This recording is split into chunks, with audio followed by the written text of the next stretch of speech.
আসসালামু আলাইকুম। আজকে আমার মেয়ে আসতেছে গ্র্যাজুয়েশন শেষ করে বিএসসি ইঞ্জিনিয়ারিং পাশ করে চলে আসতেছে। কয়দিন থাকে আবার চলে যাবে। তো এই মুহূর্তে এই আনন্দের মুহূর্তে আবার হয়েছে কি, দুইটা হাঁস আসেনি বাসায়। তারপরে আমি খুঁজতে খুঁজতে খুঁজতে খুঁজতে চলে গেলাম পুকুরে। পুকুরে গিয়ে যাই দেখি হাঁস নাই ওখানে। ওখানে হাঁস নাই, ঘুরে ঘাড়ে চলে আসলাম। আসতে কালা দুটা আবার এই সাইডে গদো গদো করছে। কী করেছে দেখি যে কাদু দিচ্ছে। ওখান থেকে আবার খেদে খাদে নিয়ে আসে এ তো বাসায় রাখলাম। বাসায় রেখে এই খাবার দিলাম। ভাত ছাড়া আবার খায় না, চিকন চালের ভাত ছাড়া খায় না, চাল খায় না, এলসির চাল খায় না। আবার দেখেছি আমার নারকেল গাছটা কী সুন্দর হয়েছে, মাঞ্জি ছাড়িয়েছে, খুবই সুন্দর লাগিচ্ছে। গাছের যেলা পুরাতন পাতা সেলা মরে যাচ্ছে, নতুনগুলো আবার গাজাচ্ছে। ভালো লাগলো গাছটা দেখে। হাঁস দুটাও পালাম। এদিকে করেছি কি, কবুতরে খাবার দেবার গেছি। এই যে পেয়ারাও একদম গাছের গোড়াতে পেয়ারা ধরেছে। এই পেয়ারা উপরেও আছে, কিন্তু গাছ খুব চিকন ছোট। আমি এই গাছের পেয়ারাই আমি 2-4টা করে পাকে পাকে খাই। বেশি পেয়ারা হলে ভালো লাগে না খেতে, এই জন্যে পেয়ারাই খাই। এইদিকে আবার পেয়ারাটা সব কিছু সব ঠিকঠাক করে কবুতরের খাবার দেওয়া আসে, দেখি কবুতরের গাও দিয়ে রক্ত পড়তেছে বাচ্চার। কি হলো বাচ্চাটা বের করে আমি খাঁচার থেকে বের করে নিয়ে আসলাম। আমি দেখি আহারে, একদম একেবারে নল্লিটার এক চামড়া ছিঁড়েই কিসে যে ছিঁড়িছে, কিন্তু আল্লাহ রহমতে বেঁচে আছে।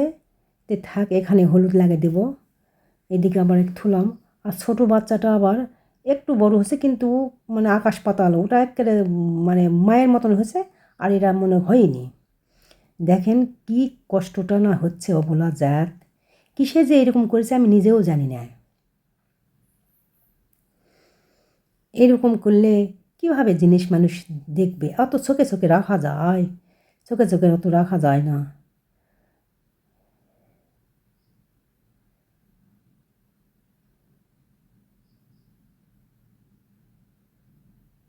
এটা ছোট বাচ্চা, ছোটোটা।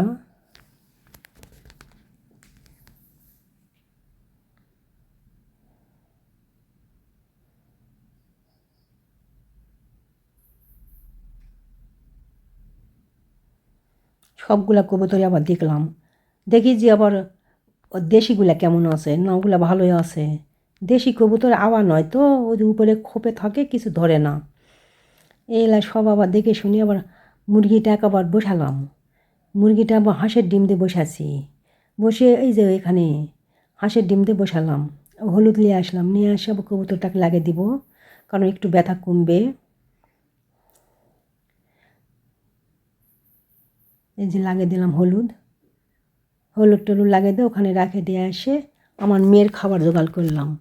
মাংস এনে থুছিলাম, সেই মাংস আবার সব কাটে কুটে নিয়ে পেঁয়াজ টেয়াজ সব কিছু কাটে কুটে নিয়ে পাতিলে তুলে দেব চুলায়, খুবই তাড়াতাড়ি হবে।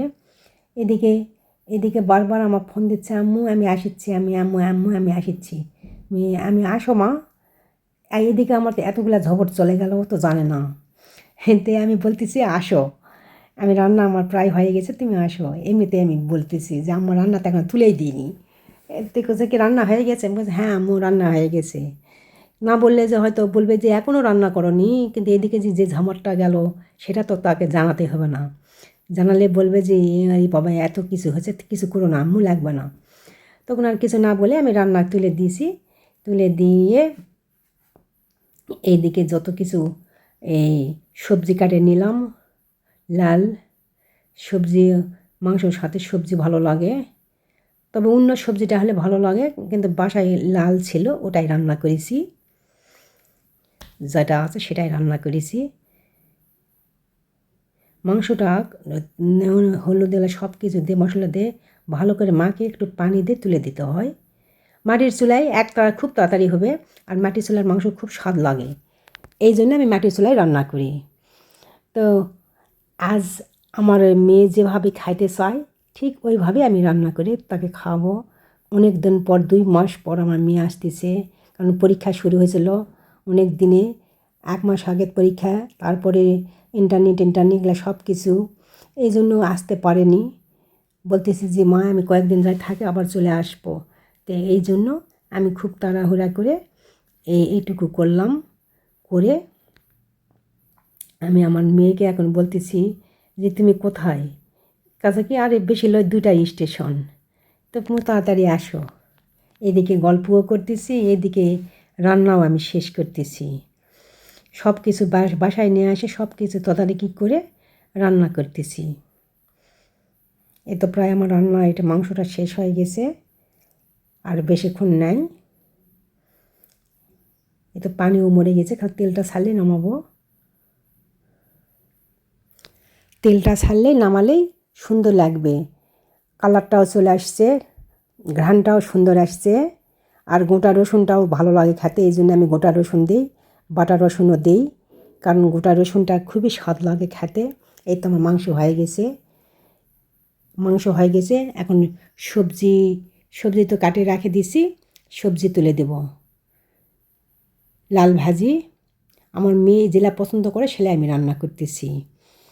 এইদিকে মাংস তুলে দিয়ে আবার লাল কাটে লইলাম, আবার লাল ভাজে এটাও সুঞ্জেই দেব, কারণ লাল সুঞ্জে দিতে হয়, তেলানি করি না আমি।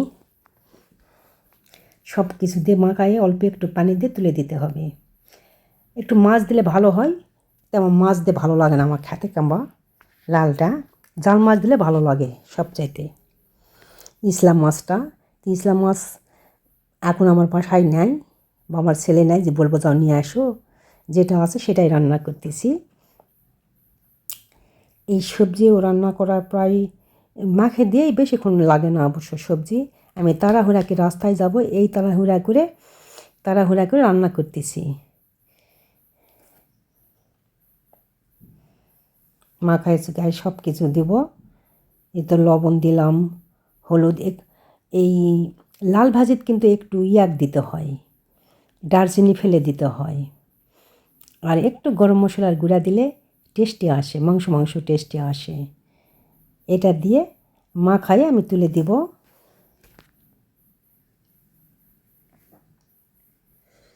এই যে দিলাম একটু গরম মশলার গুঁড়াও, এই সামান্য একটু দিলাম, আর সামান্য একটু বেশি এটা জিরা গুঁড়া, কাঁচা মরিচ দিছি, শুকনা মরিচ দিতে হবে না, কারণ কাঁচা মরিচের স্বাদই এটা ভিন্ন সবজির সাথে। এইদিকে আমার খুবই আনন্দ লাগছে যে আমার মেয়ে ইঞ্জিনিয়ারিং পাশ করে চলে আসলো, এত আনন্দ লাগতেছে। এটা মাখাচোকা প্রায় হয়ে গেছে, মাখাচোকা হয়ে গেলে আমি সব কিছু তুলে দেবো। বন্ধুরা আমার সবজিও প্রায় শেষ, এখন রান্না হয়ে যাবে। তা বন্ধুরা ভালো থাকবেন, এই পর্যন্ত, আল্লাহ হাফিজ।